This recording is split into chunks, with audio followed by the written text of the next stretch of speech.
It's that time again. Let's do an FPL Game Week review. And at the time of recording, there is one game to go, but I don't have any players in that one, so we're going to do it anyway. This week, we're on 54 points, which as it stands is slightly above average. Not the end of the world. But let's now go through each of my players, their points, and whether I think they're going to stick around or not. In goal, we have Henderson, who got a whopping 1 point in this game. A 2-1 loss to Everton, and there's not really much more that can be said. Am I going to potentially look at different goalkeeper rotation throughout the season? Maybe, but it's really, really hard to do that without it feeling like a waste of a free transfer. Unless someone with really, really good value comes out of nowhere. Into the defenders, and we're going to start off with Saliba, who got a whopping 0 points because they conceded 2 goals to my team, Leicester, and he also got booked. So, really, really not good from him. I was expecting us to lose 5-0, and he would have had a much better score. But it is what it is. He's the kind of guy that's going to most likely be staying in the team the entire season because Arsenal are normally pretty good defensively. Following on from him, we have Anthony Robinson with 7 points this week. He has been a big pickup for me, whether it is clean sheets or whether he's getting assists. He's performing really well, and Fulham in general are having a good season so far. They're looking like a team that some were worrying that they were potentially going to be near the relegation zone, but they're probably going to finish very comfortably mid-table. So 7 points for him again. Decent. Moving on, we have Kanate. 7 points for him this week, which, considering Liverpool did not keep a clean sheet, is fantastic. He got his first ever Premier League goal, and I'm very happy with that. I mean, the defence, again, Saliba, I would have expected better, but 7 points from the other two, good job, I'd say. Into midfield, and as it stands, this is looking like a poor punt from me on my wild card. I really thought that Sterling would come in at Arsenal and start games, because Martinelli has been hit and miss for the last, 2 seasons. Trossard, the same, and he is also sometimes dropping into the 10 position instead, especially whilst Ødegaard is injured. So I thought Sterling would be starting these games, and that's why I brought him in. But no, and he comes on and gets 1 point in this game, so really, really disappointing. And I'm going to have to mix this up in some way soon.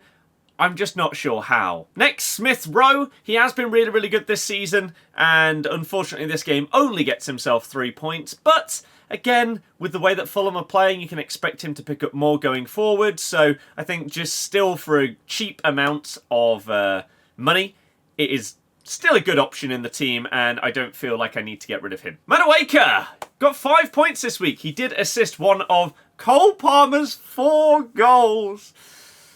Oh, not having Palmer right now is horrible.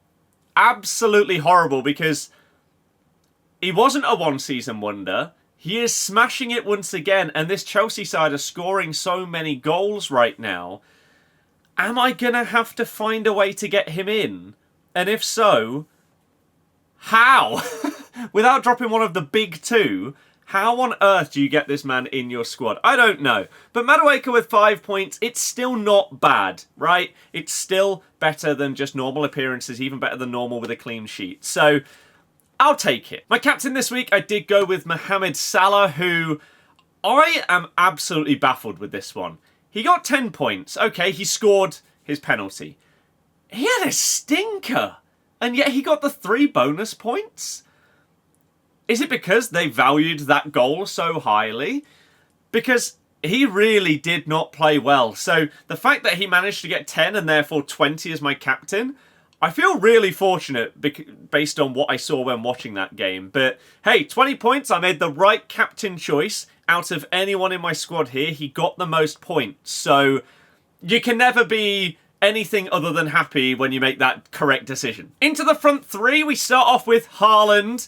Again, one of those two would have to go if we're getting Cole Palmer in, but they're just doing so well this season that it seems basically impossible, really, to do that.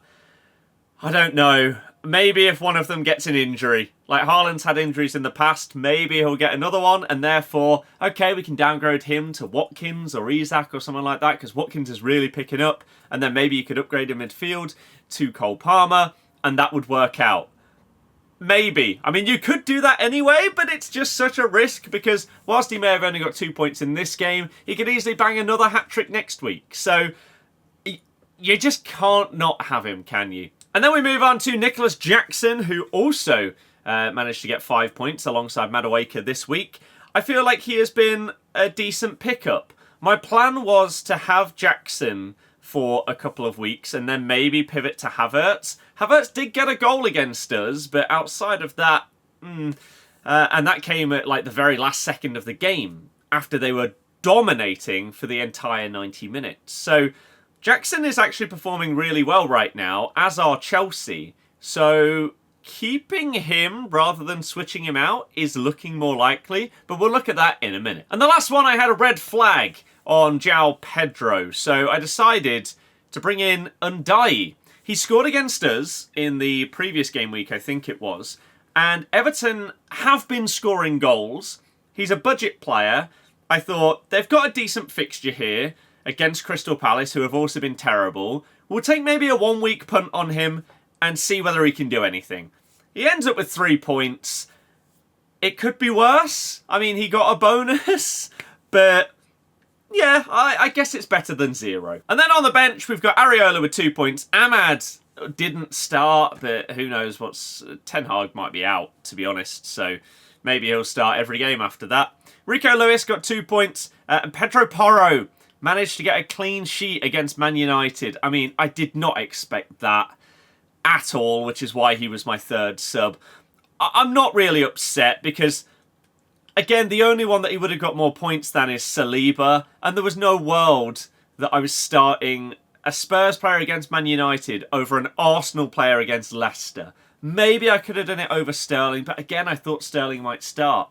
So now the question is, what's next? But first, let's look at my league. So at the top, we have Nishal Leo with 463 points as it stands, which is absolutely ludicrous. 49 points with a wild card played.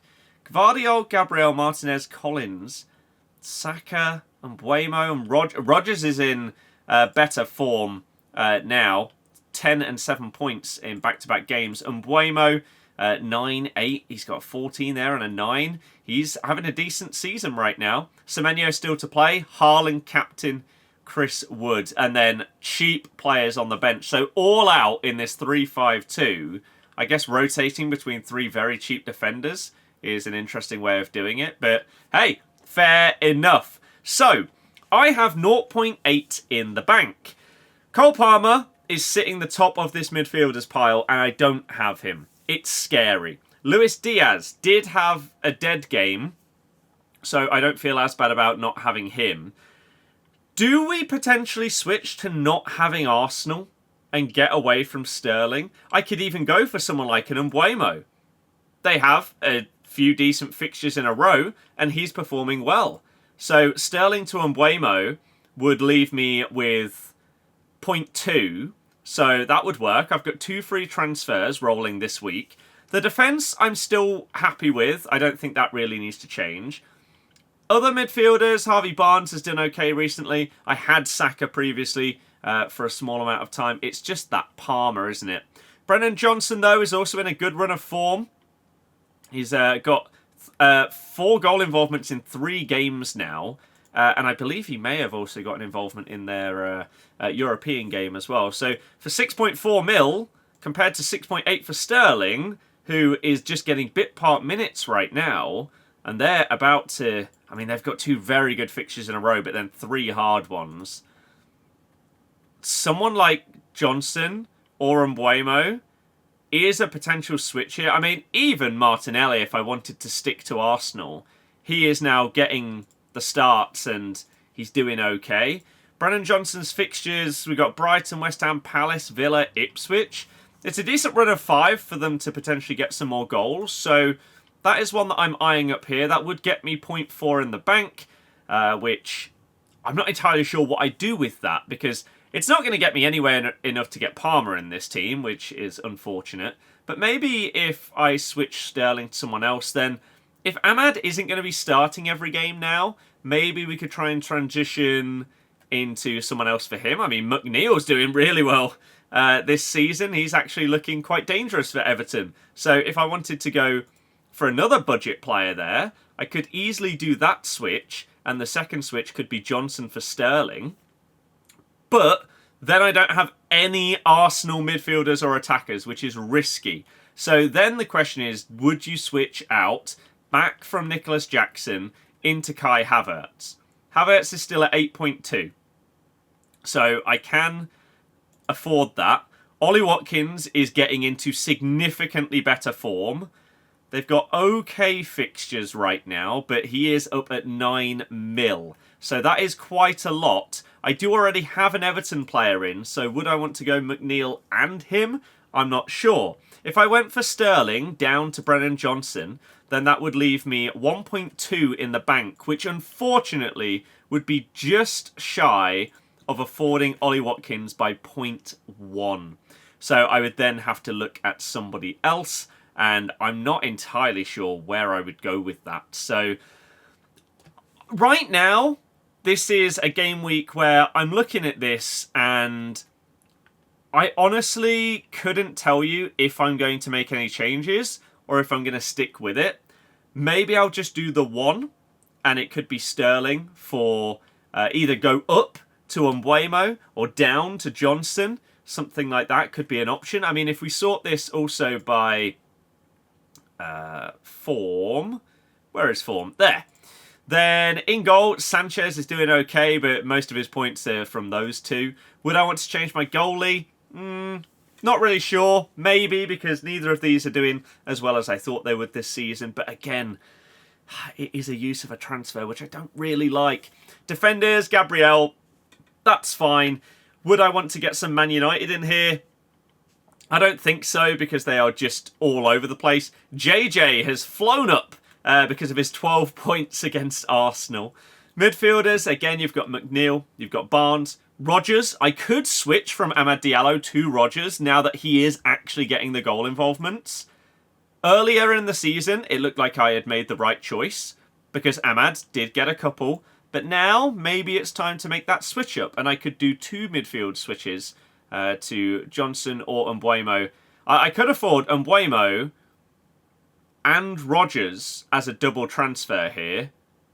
That would be my budget gone, but I could do it. Mavididi is up, actually, at 5. Oh, he started at 5.5. That's actually surprising. I mean, we do have a great run of fixtures here, but we just don't look fantastic is the problem. And then up front, Raul Jimenez is another budget option who has scored in 3 successive games. They do have City and then Villa, which is not ideal, but one to keep an eye on, potentially. So I have options, and I'm just not 100% sure exactly what I'm going to go for. But let me know how your game week went, and if you already have any plans for the new one in the comments.